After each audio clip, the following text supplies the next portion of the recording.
এর আগে ইসলাম পরিচয়ের একটি পার্ট আমি দিয়েছি, তোমরা প্লেলিস্টে গিয়ে দেখতে পারো ইসলাম পরিচয়ের।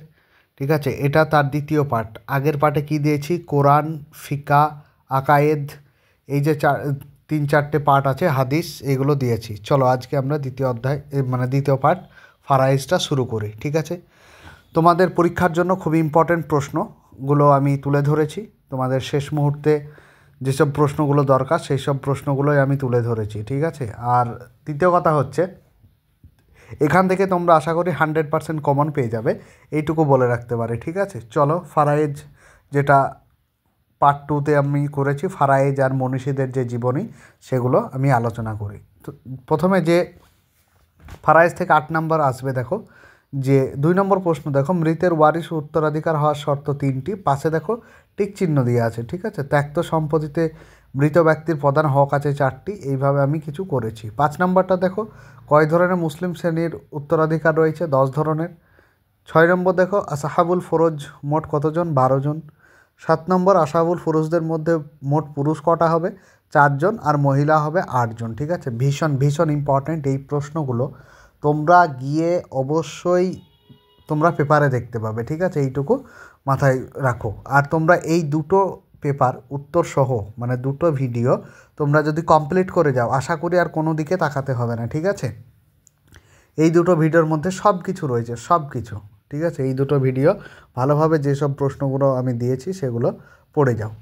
দেখো 2 নম্বর, দেখো রক্তের সম্পর্কের আত্মীয়দের জাবিল আরহাম বলে। 3 নম্বর আসাহাবুল ফুরুজদের মধ্যে নির্দিষ্ট অংশ অনুযায়ী পুনর্বন্টনকে রদ বলে। কারণগত আসাবাকে আসাবা সাবাবিয়া বলে। সব সম্পত্তির শেষ উত্তরাধিকারী রাষ্ট্র। ঠিক আছে, এইভাবে আমি প্রচুর প্রশ্ন তোমাদের এখানে দিয়েছি। 11 নম্বর প্রশ্নটা দেখো, ইলমুল ফারায়েজ, ভীষণ ইম্পর্টেন্ট প্রশ্ন, যে বিদ্যা মৃত ব্যক্তির ত্যক্ত সম্পত্তি বা ওয়ারিশ উত্তরাধিকারীদের মধ্যে ইসলামী বিধান অনুযায়ী সঠিকভাবে বন্টন পদ্ধতির শিক্ষা দেয়, তাকে ইলমুল ফারাইজ বলে। ঠিক আছে, 12 নম্বর দেখো, জাবিল আরহাম শব্দের অর্থ কী, সেটা হচ্ছে রক্তের সম্পর্কের আত্মীয়। সম্পর্ক বানানটা রেপটা একটু দিয়ে নিও। ঠিক আছে, ইম্পর্টেন্ট প্রশ্ন দেখো, এগুলোই তোমরা দেখতে পাবে। আশা করি তোমরা first unit, second unit, third unit পরীক্ষায় এইসব প্রশ্নগুলি দেখেছো। আবার যারা দেবে তারা অবশ্যই দেখতে পাবে, এবং মাধ্যমিকের টেস্টেও আশা করি যারা টেস্ট দেবে এবং দিয়েছো, আবার সামনে তোমাদের মাধ্যমিক পরীক্ষা, তারা এগুলি অবশ্যই ভালোভাবে দেখে যেও। এরপর দেখো যে আসাহাবা কাকে বলে, 14 নম্বর প্রশ্ন। আসাহাবা অবশিষ্টাংশদের উত্তরাধিকারী বলতে মৃত ব্যক্তির পিতৃকুলের সেই সমস্ত আত্মীয় স্বজনকে বোঝায় যারা আসাহাবুল ফুরুজকে প্রাপ্য অংশ দেওয়ার পর অবশিষ্টাংশ এবং আসাহাবুল ফুরুজের অবর্তমানে সমস্ত সম্পত্তির অধিকারী হয়। এরপর ভীষণ ইম্পর্ট্যান্ট 19 নম্বর পার্টটা দেখো, যে কার কী অংশ, কত অংশ, সেটা অবশ্যই আসবে। পিতা এবং দাদা, এটা তোমাদের যে কোনো একটা লিখতে হবে, দুটো আসবে। ঠিক আছে, যে বলে দেবে যে পিতার অংশ কয়টি, কী কী, তোমাকে বলতে হবে 3টি, 1-এর 6, 1-এর 6 প্লাস আসাবা, আর 3 নম্বর আছে আসাবা।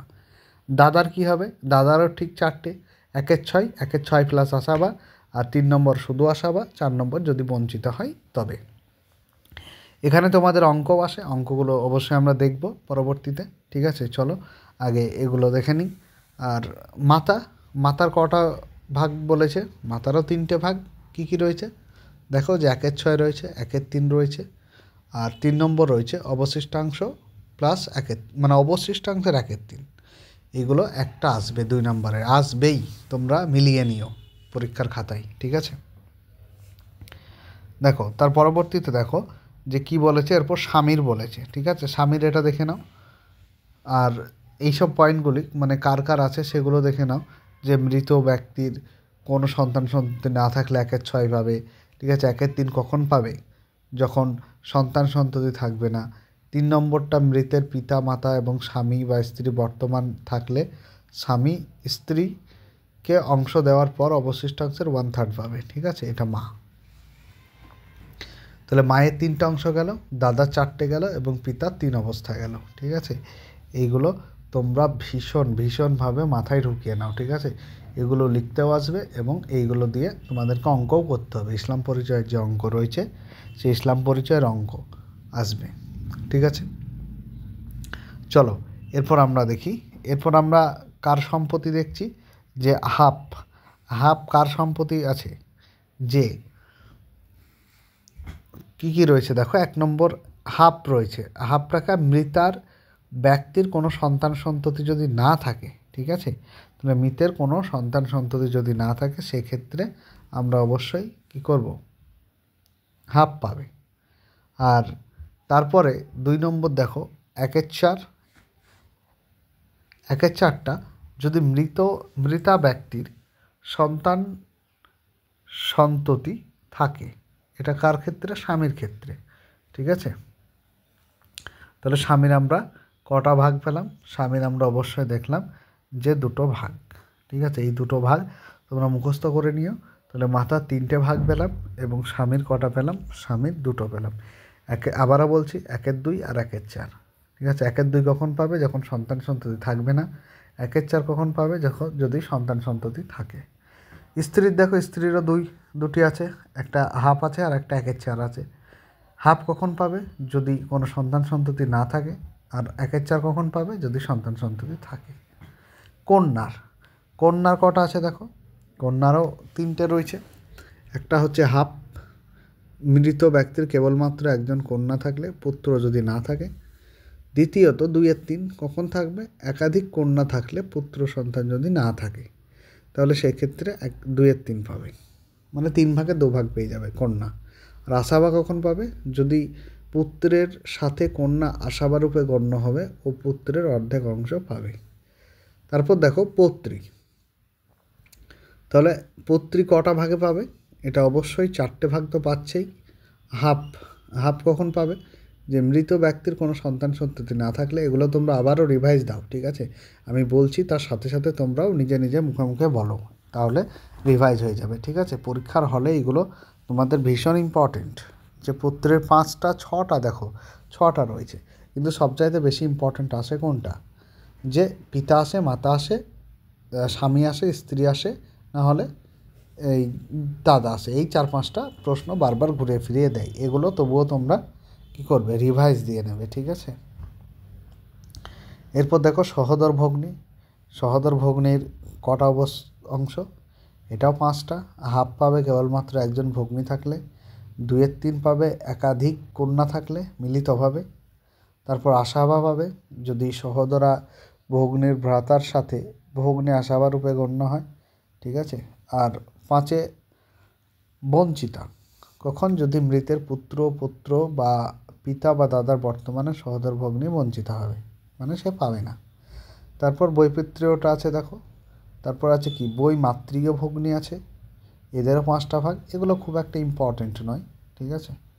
তোমরা ওই যে প্রথম 4টে দিলাম, ওই প্রথম 4টে তোমরা ভীষণভাবে পড়ে যাবে, ঠিক আছে। ওগুলো খুবই গুরুত্বপূর্ণ এবং সেখান থেকেই তোমাদের পড়বে। এরপর দাদি ও নানিটা কি রয়েছে, যে 1/6 রয়েছে। 1/6 কে পাবে, যদি দাদি ও নানি, ওটা আনি হবে না, নানি হবে, সকলে মিলিতভাবে থাকে তবে। বঞ্চিত আছে। তারপর দেখো 1/6 অংশের অর্ধেক আছে। এরপর এই যে অঙ্ক চলে এসছে, যদি এক মহিলার মৃত্যুর সময় 36,000 টাকা ও নিম্ন বর্ণিত ওয়ারিশগণকে রেখে মারা যায়, তাহলে কে কী পাবে। স্বামীর দেখো 1/4 আছে, তাহলে স্বামী যদি 1/4, তাহলে 36কে 1/4, ওটা কত হবে, 4 9 36, 9,000। আর বাকিটা আসাবা পুত্রের অর্ধেক মানে 9,000, আর 18,000 আসাবা একা পেয়ে যাবে, ঠিক আছে। এইভাবে আমি দেখো ইসলাম পরিচয়ের আগের যে টেস্ট পেপার সমাধান সেগুলোতেও আমি কি করেছি, এই অঙ্কগুলো করিয়ে দিয়েছি ভালোভাবে। সেগুলো তোমরা সেখানে একবার দেখে নাও, ঠিক আছে। সেই টেস্ট পেপারেও দেখে নাও। আগে ভিডিওটি তোমরা স্কিপ না করে দেখতে থাকো, এই ভিডিওটা দেখার পরে দরকার হলে ওটা দেখে নিও একবার, ঠিক আছে। যদি অঙ্কগুলো করা রয়েছে, দেখো এখানে 4 নম্বরেরটা দেখো কী করে হবে, যে এটা 3 নম্বরেরটা উত্তর করে দেওয়া আছে মাইসলা 4-এ, যে সেই 36,000 টাকায় কে রেখে মারা গেছে, ওয়ারিশ, কন্যা, স্বামী, পিতা, এইভাবে। চলো 24,000 টাকা কাকে রেখে মারা গেছে, যে ওয়ারিশ, ভাইপো আছে, স্ত্রী আছে আর কন্যা আছে। তাহলে ভাইপো তো আসাবা হবে, আর স্ত্রী 1/8, তাহলে 24,000কে যদি 1/8 দিয়ে ভাগ করি কত হচ্ছে, 3,000 হচ্ছে। তাহলে স্ত্রী 3,000 পেয়ে গেল। আর কন্যা কত পাবে, কন্যা পাবে 2/3, মানে যদি 24 দিয়ে ভাগ করি 2/3কে, তাহলে কত হবে, 3 8 24, 8,000, মানে 16,000। তাহলে কন্যা পেয়ে যাবে 16,000 দুজন, তাহলে 16। আর তোমার এদিকে স্ত্রী পেয়ে যাবে কত বললাম, 24,000-এ 3, তাহলে 16 আর 3-এ কত 19, আর বাকি 5,000 পেয়ে গেল আশাবা। ঠিক আছে, এইভাবে অঙ্কগুলো তোমাদের করতে হবে। আবার 24,000-এর হিসাব কাকে রেখে মারা গেছে, দাদা, কন্যা, মাতা। এবার আগেই পড়েছি আমরা, কার কোনটা ভাগ সেই ভাগটা দিয়ে ভাগ করে দেবো, হয়ে যাবে। 24,000-এ 1/2 ভাগ করে দেবো 24,000-এর সাথে, তাহলে 24কে 2 দিয়ে কাটলে 12,000, আর এদিকে 4,000। মাতারও 1/6, 1/6 ইন্টু 24,000 কত 4,000 পেয়ে গেলাম, তাহলে 12 আর 4-এ 16,000। আর বাকি দাদা, যেটা 1/6 অংশ আছে ওটাও 4,000, বাকিটা থেকে গেল আশা বা যেটা বাকি থেকে যায়। এভাবে তোমরা করে নিও। 3,000 টাকার হিসাবটাও তাই, পিতা রেখে মারা গেছে, পুত্র রেখে মারা গেছে এবং মাতা রেখে মারা গেছে। ঠিক আছে, এইভাবে ফারাইজ চ্যাপ্টারটা আমরা কমপ্লিট করলাম। চলো এবার দেখি যে চ বিভাগে কোনটা আছে। পূর্ণমান 8 রয়েছে, 8 নম্বর আসবে এখান থেকে।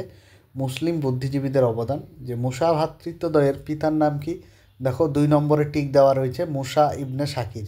টিকগুলো তোমরা আশা করি দেখতে পাচ্ছ, ওইভাবে সমস্তটাই দেওয়া রয়েছে। বলবিদ্যায় বিশেষ অবদান রেখেছে মুসা ভ্রাতৃত্বদ্বয়। আরব্য জাতির সর্বশ্রেষ্ঠ দার্শনিক, এই প্রশ্নটা তোমরা যেখানে যাবে পেয়ে যাবে। আল-কিন্দি। আল-কিন্দি 4 নম্বরটা দেখো রচনা করেছে 260টি। ঠিক আছে, এইভাবে তোমরা সবগুলো দেখে নাও। 7 নম্বর দেখো ইবন আল হাইথাম, ল্যাটিন ইউরোপের কী নামে পরিচিত, আল হাজের নামে। 8 নম্বর কিতাব আল মোনাজিরের রচয়িতাকে, ইবন আল হাইথাম। 9 নম্বর ইবন আল হাইথাম ল্যাটিন ইউরোপে কী নামে পরিচিত, এটা ওই প্রথমেই পড়লাম আল হাজের নামে 7 নম্বরে। 10-এ দেখো কোরআনের পুত কথা, এগুলো বিজ্ঞানের বিচিত্র কাহিনী, যুদ্ধোত্তর বাংলা কৃষি, ভীষণ ইম্পর্টেন্ট। এটা কুদরতি খোদার লেখা, ভীষণ ইম্পর্টেন্ট, তোমাদের প্রশ্নগুলো চলে আসবে। তোমরা সত্যি এই মানে পরীক্ষা দেওয়ার পর এই ভিডিওটি এসে আবার দেখবে কী কী প্রশ্ন তোমরা পেয়েছো কি পাওনি, সব প্রশ্ন পেয়ে যাবে। আর অবশ্যই চ্যানেলটি সাবস্ক্রাইব করো যারা নতুন রয়েছে, আর যারা এবার মাধ্যমিকে উঠলো তোমাদের মাদ্রাসা বোর্ডে, তাদেরকেও আমাদের চ্যানেলটাকে সাজেস্ট করো। আমরা শুরু থেকে শেষ পর্যন্ত অবশ্যই তোমাদেরকে সব রকম কন্টেন্ট দিয়ে থাকি, সাজেশন থেকে শুরু করে। তোমরা অবশ্যই চ্যানেলটি সাবস্ক্রাইব করো বন্ধুদের মাঝে এবং শেয়ার করো। আর অবশ্যই আমাদের ইউটিউব চ্যানেলে যুক্ত হয়ে যাও। ঠিক আছে, এখানে লিঙ্ক থাকবে, কমেন্টে দেখবে লিঙ্ক পিন করা রয়েছে। ঠিক আছে, হোয়াটসঅ্যাপ লিঙ্কটা দেওয়া থাকবে, সেখানে তোমরা যুক্ত হয়ে যাবে। চলো এরপর দেখো সংক্ষিপ্ত প্রশ্ন উত্তর। যে আল-কিন্দি কে ছিল, তার পুরো নাম কি, তার বিখ্যাত পুস্তক, তিনি কয়টি গ্রন্থ রচনা করেন, এভরিথিং তোমাদের এখানে দেওয়া রয়েছে। 3 নম্বর দেখো আল-বিরুনি কে, পদার্থবিদ্যায় তার কী অবদান, ইবনে আল হাইথাম কে। 4 নম্বরে দেখো কি না পাবে এই ভিডিওতে তোমরা। ঠিক আছে, সমস্ত কিছু পেয়ে যাচ্ছে একটা ভিডিওতে, মানে গোটা ইসলাম পরিচয়টা 2টো ভিডিও, এইগুলো একটা ভিডিওতে পেয়ে যাচ্ছ। বিভাগ 6-এ এটাও 8 নম্বর রয়েছে, মনীষীদের জীবন কথা ও সমাজে তাদের অবদান। দেখো যে হাবলুল মাতিন এরা কারা ছিল। ঠিক আছে, তারপর অতএব জাগো জাগো হে ভগিনী, এই আহ্বানটা কার, রোকেয়া সাখাওয়াত হোসেনের। জ্ঞানানন্দ স্বামী ও সদানন্দ, এটা তো গ্যারেন্টি আসবে তোমাদের যে তিনি ডক্টর শহীদুল্লাহ নামে পরিচিত, মানে শহীদুল্লাহর উপাধি এইগুলা। 6 নম্বর দেখো মৌলানা মনিরুজ্জামানের জন্ম কত সালে, 1875-এ। 7 নম্বর কদম মোবারক ইতিমখানার প্রতিষ্ঠাতা কে ছিলেন, মনিরুজ্জামান। এইভাবে তোমরা সমস্ত প্রশ্ন দেখে নাও। তারপরে দেখো যে মৌলানা মনিরুজ্জামানের পিতামাতার নাম কি, সুলতান পত্রিকার প্রধান পরিচালক কে, মনিরুজ্জামান। দৈনিক আমির আর 1929 সালে প্রকাশ হয়, হাবলুল মাতিন পত্রিকার সম্পাদক মৌলানা মনিরুজ্জামান। আঞ্জুমানে উলামায়ে বাংলা কত সালে প্রতিষ্ঠাতা হয়, 1813। এইভাবে তোমরা গোটা ভিডিওটা দেখে রাখো, তোমাদের একটা প্রশ্ন বাদ যাবে না। আবারও বলছি, একটা প্রশ্ন বাদ যাবে না এখান থেকে, সমস্ত প্রশ্ন তোমাদের কমন পেয়ে যাবে। ঠিক আছে, দেখো 14 নম্বর ডক্টর মোহাম্মদ শহীদুল্লাহ পিতামাতার নাম কি, পিতা হচ্ছে মফিজউদ্দিন, মাতা হচ্ছে হুরুন্নেসা। জ্ঞানানন্দ স্বামীতে বললাম শহীদুল্লাহ। শৈশবে তাকে সদানন্দ বলা হতো কাকে, এটাও মোহাম্মদ শহীদুল্লাহকে। ঠিক আছে, 26 নম্বর দেখো যে কোনো দুটি লিখতে হবে, 2 দুগুণে 4। ঠিক আছে, এখানে মনিরুজ্জামানের উপর আলোকপাত করা হয়েছে। তারপর সাংবাদিক হিসাবে, সমাজসেবী হিসাবে, দুইভাবেই প্রশ্নটি আসতে পারে। সাংবাদিক হিসাবে তার সাংবাদিক কী কী পত্রিকা প্রকাশ করেছিল, সম্পাদক করেছিল, তিনি কোন কোন সম্পাদক ছিলেন, সেগুলো লিখে দেবো। এই তো হয়ে গেল, 2 নম্বরের 3-4টে দেব, হয়ে যাবে। তারপর দেখো রোকেয়া সাখাওয়াত হোসেন, পিতামাতার নাম, জন্মগ্রহণ, ঠিক আছে, পিতার নাম জহিরুদ্দিন, তারপর মাতার নাম রাহাতুন্নেসা, তিনি রংপুর জেলার পায়রাবন্দ গ্রামে 1880 সালে জন্মগ্রহণ করেন। ঠিক আছে, ভীষণ ইম্পর্টেন্ট 4-এরটা দেখো, আমরা চাই আমাদের ইসলাম, এইভাবে বেগম রোকেয়া সাখাওয়াত হোসেন বলেছিল। তারপর দেখো 6 নম্বর, এইসব মানে তোমাদের কোড দেবে, পরীক্ষায় দেখবে, এই যে কোডগুলো দিয়েছি আমি এখানে, তোমাদের পরীক্ষায় দেখবে এইভাবে সব কোড দেবে। ঠিক আছে, দিয়ে বলবে এটা কার লেখা। 8 নম্বরটা দেখো, যে নিম হাকিম খাতরে যা, নিম মোল্লা খাতরে ইমান, উক্তিটি কে করেছিল? ডক্টর মোহাম্মদ শহীদুল্লাহ। ঠিক আছে, কেন করেছিল ওটাও লিখতে হবে। এইভাবে তোমাদের প্রশ্নগুলি আসবে। তাহলে অবশ্যই ভিডিওটি ভালো লেগে থাকলে বন্ধুদের সাথে শেয়ার এবং সাবস্ক্রাইব করে পাশে দেখো। আজকের মতো এখানেই শেষ।